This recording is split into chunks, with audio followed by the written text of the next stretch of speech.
Hello viewers, இன்னைக்கு நம்ம பார்க்க போறது Bleach episode 30 part 1.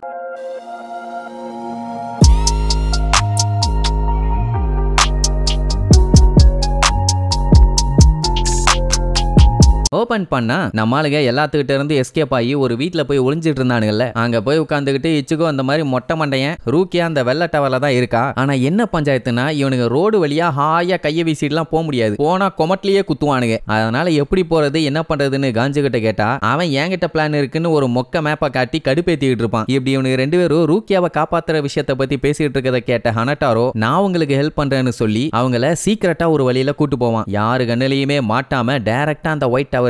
அது எந்த ரூட்னு பாத்தீங்கன்னா சூவர் சிஸ்டம் வழியா. சாக்கடை நாத்தம் தாங்க முடியல. ஆனா இந்த வழியா போனா மொத்த ஊரையுமே கவர் பண்ணலாம். அது மட்டும் இல்லாம தேவையில்லாம யாரு கூட சண்டை போடாம பீஸ்ஃபுல்லா போலாம். சரி இப்ப இவனுக்கு நார்மலா டைல்ஸ் ஓபன் பண்ணிட்டு வெளியில வந்தானுங்கன்னா மத்த யாராச்சும் பார்த்தா பஞ்சாயத்து ஆகாதான்னு கேட்டா கண்டிப்பா பிரச்சனை ஆகும். அது மட்டும் இல்லாம எல்லாத்துக்குமே இப்படி ஒண்ணு இருக்குதுன்னு நல்லா தெரியும். ஆனா அதுக்காக அவங்க இங்க வந்தெல்லாம் பிடிக்கிறதுக்கு வாய்ப்பு ரொம்ப ரொம்ப கம்மி. ஏன்னா அந்த சூவர் சிஸ்டத்தை பத்தி கம்ப்ளீட்டா தெரிஞ்சவங்க ஸ்குவாட் 4 மெம்பர்ஸ் மட்டும் தான். அதனாலதான் பையன் கூலா கூட்டு போறான். சரி அது எப்படி இவங்களுக்கு மட்டும் தெரியுது அப்படின்னு கேட்டா இவங்க வேலையே அதானே. எல்லாத்தையுமே கிளீன் பண்ணி அவங்களுக்கு எடுபடி வேலை பார்க்கறது. ஏன்னா நாங்கெல்லாம் வீக்கான ஆளுங்கிற மாதிரி சொல்லுவான். அதை கேட்கும் போது நம்ம ஆளுகளுக்கு கொஞ்சம் கஷ்டமா தான் இருக்கும். பாவம் ஸ்குவாட் 4 மெம்பர்ஸ் ரொம்ப ரொம்ப கஷ்டப்படுறாங்கன்னு சொன்னா அதெல்லாம் ஒண்ணும் இல்ல, எங்களுக்கு இதெல்லாம் நல்லா தான் இருக்குதுங்கிற மாதிரி சொல்லிட்டு போவான். அப்பதான் இச்சுகோக்கு ஒரு டவுட் வரும். என்னன்னா எல்லாருமே இவங்களை கொல்ல துரத்திட்டு இருக்காங்க. அண்ட் அது மட்டும் இல்லாம அவனுங்க எல்லாம் ஸ்ட்ராங்கான ஆளுங்கன்னா ஒருவேளை இவனுக்கு புத்திசாலியான ஆளுகளா இருந்தானுங்கன்னா சரி ஏதாச்சும் ட்ராப் வச்சு புடிச்சிட்டான்னா அதனால எதுக்காக எனக்கு ஹெல்ப் பண்ற? நாங்க எல்லாருமே உன்னோட எனிமீஸ்னு உனக்கு நல்லாவே தெரியும். அப்புறம் எதுக்கு நாங்க கேட்ட உடனே ஒயிட் டவருக்கு கூட்டு போறேன் அப்படின்ட்டு அவன்கிட்ட கேட்டா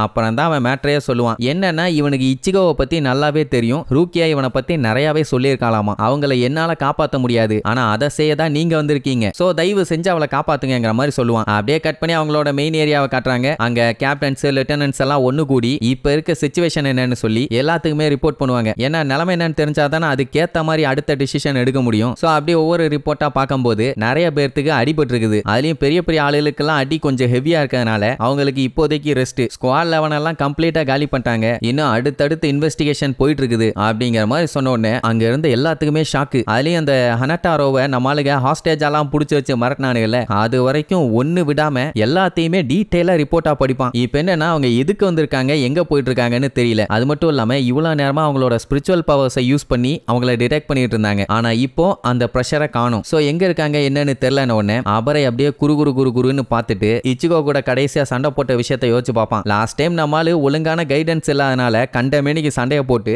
அந்த டைமே அபரையை அடிச்சு தெரிய விட்டுருப்பான். சோ இந்த டைம் அவன் எவ்வளவு ஸ்ட்ராங்கா இருக்கான்னு தெரியணும்ல. அதனால அவன் கூட சண்டை போறதுக்கு அபரைக்கு அவ்வளவு வெறி. இன்னும் ரிப்போர்ட்ஸ் எல்லாத்தையுமே கலெக்ட் பண்ணும் அப்படிங்கிற மாதிரி சொல்லி அவங்களுக்கு தெரிஞ்ச இன்ஃபர்மேஷன் எல்லாத்தையுமே ஷேர் பண்ணுவாங்க. கேட்க எல்லாத்துக்குமே கடுப்பாவும். அதுலயும் ஜிடன்போ எல்லாம் தோக்கடிச்சிருக்காங்கல்ல, அதெல்லாம் அவங்களால நம்பவே முடியல. அதான் அந்த கேட் கீப்பர். இப்படி எல்லாத்தையுமே கேட்டு கடுப்பாயிட்டு இருப்பாங்க. அப்ப அங்க ஒரு பொண்ணு ரொம்பவும் பயந்து போய் ரொம்ப மோசமா போயிட்டு இருக்குது. நம்ம இன்னும் கேர்ஃபுல்லா இருக்கணும் அபரைன்னு சொல்லிட்டு திரும்பவா பார்த்தா ஆளை காணும். என்னன்னா இச்சிகோவை தேடி கிளம்பிட்டான். அதே நேரம் இங்க நம்மளுக்கு போயிட்டு இருக்கும் போது ஹனட்டாரோ கிட்ட ரூக்கியா எப்ப பேசினா என்னன்னு சொல்லி எல்லா விஷயத்தையும் சொல்லுவான். அவ எவ்வளவு கஷ்டப்பட்டு இருக்கான்னு சொல்லுவான். அதாவது அவளை புடிச்சு கொண்டு வந்து அடைச்சு வச்சாங்கல்ல, அந்த டைமுங்கும் போது அவ ரூமை கிளீன் பண்ற டியூட்டி வந்து இவனுக்கு தான் கொடுத்திருந்தாங்க. முதல்ல ஹனட்டாரோ அவ ரூமுக்கு போகும்போது பயந்துகிட்டு இருந்தான். ஏன்னா அவ ராஜவம்சத்தை சேர்ந்தவன். அது மட்டும் இல்லாம ரொம்பவும் கொடூரமான ஆளுன்னு நினைச்சான். ஆனா அதான் இல்ல. ஃபர்ஸ்ட் நாள் போயிட்டு பயங்கர மரியாதையோட கூப்பிட்டு நான் உங்க ரூமை கிளீன் பண்ணிட்டுமான்னு பிராணியா கேட்பான். அவன் அந்த மரியாதைலாம் ஒண்ணு வேணாப்பா, என்னைய சும்மா ரூக்கியானே கூப்பிடுங்கிற மாதிரி சொல்லுவா. சாக போற நேரத்துல என்னடா மறுவாதேங்கிற மாதிரி கேட்டிருக்கா போல. அவன் நல்லா பேசினவனே இவனுக்கு அவ்வளவு சந்தோஷம். அதுக்கப்புறம் அடுத்தடுத்த நாள் அவன் சந்தோஷமா போய் அந்த ஜெயில கிளீன் பண்ணுவான். அப்படி ஒவ்வொரு நாள் போக போக இவனும் நல்லா பேச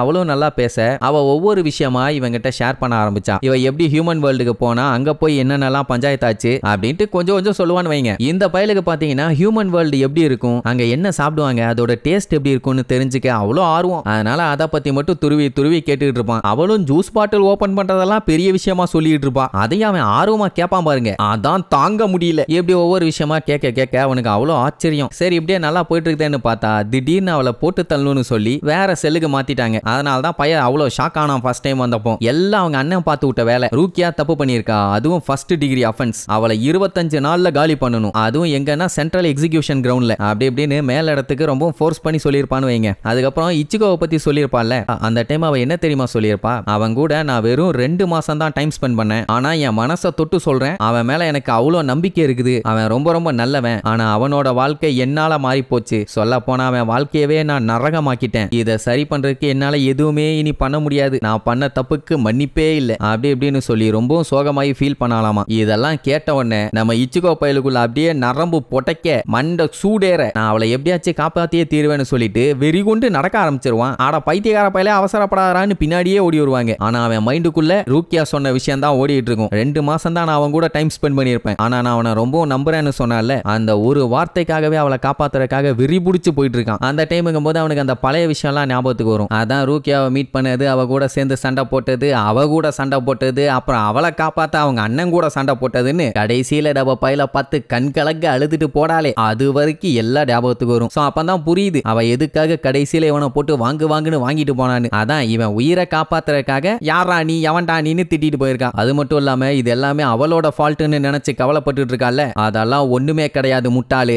என்னானாலும் சரி நான் வேணா பேசி பேசி உன்னைய சாவடி பண்ணிய தவிர இவனுக்கு கையால உன்னை சாவிட மாட்டேன்னு வேக வேகமா ஓடுவான். சோ அப்படி ஓடனவனுங்க ஒரு வழியா வர வேண்டிய இடத்துக்கு வந்து சேர்ந்தாச்சு. இந்த பனிமூட்டமா இருக்குதே இந்த இடம் தான். ஆக்சுவலி இது வந்து அந்த ஒயிட் டவர் கிடையாது, பட் அதுக்கு பக்கத்துல வந்துட்டானுங்க. இங்க இருந்து பார்த்தாலே ஒயிட் டவர் நல்லா கிளியரா தெரியும். என்ன பக்கத்துல இருக்கிற மாதிரி தான் இருக்குது, ஆனா உச்சத்துல கொண்டு போய் கட்டி வச்சிருக்கானுங்க. ரோட்ல போயிருந்தா கூட சண்டை போட்டு தான் வந்திருக்கணும், ஆனா நடந்து வந்திருக்கலாம். ஆனா இதுல ஸ்பைடர் மேன் மாதிரி இவனுங்க பறந்து போகணும் போல. சரி இப்போதைக்கு மிஸ்ட் இருக்குது இல்ல, அதை யூஸ் பண்ணி யாரு கண்ணுக்கும் படாம போயிடலாம். அப்பதான் பஞ்சாயத்து இல்லாம இருக்கும்னு சொல்லிட்டு அப்படியே முன்னேறி போவாங்க. அந்த டைம் இச்சிகோக்கு ஏதோ சரியில்லைன்னு தோணுமா, அதனால வெயிட் பண்ணுப்பான். என்னடான்னு கேட்டா அங்க படிக்கட்டுல எவனோ ஒருத்தன் நின்றுட்டு இருக்கானாமா. யாரான்னு பார்த்தா அபரை. என்னப்பா கண்ணு பார்த்து ரொம்ப நாள் ஆச்சு அப்படின்ட்டு சீனா சொல்லுவான். நம்ம பைய பார்த்துட்டு நானும் உனக்காண்டி தாண்டா வெயிட் பண்ணிட்டு இருக்கேன் ரெஞ்சி அபரை, வாங்கினதை திருப்பி கொடுக்க வேண்டாமா, வசமா வந்து மாட்டிக்கிட்ட, இன்னைக்கு உன் 10 பல்லையும் பேத்து கையில கொடுக்குறான்டான்னு வெறித்தனமாலு கூடுவான். சரி ஓகே, இனி இதுக்கப்புறம் இவனு 2 பேர்த்தோட சண்டை எந்த லெவல்ல இருக்க போகுதுன்னு அடுத்தடுத்த எபிசோட்ல பார்க்கலாம். டாடா.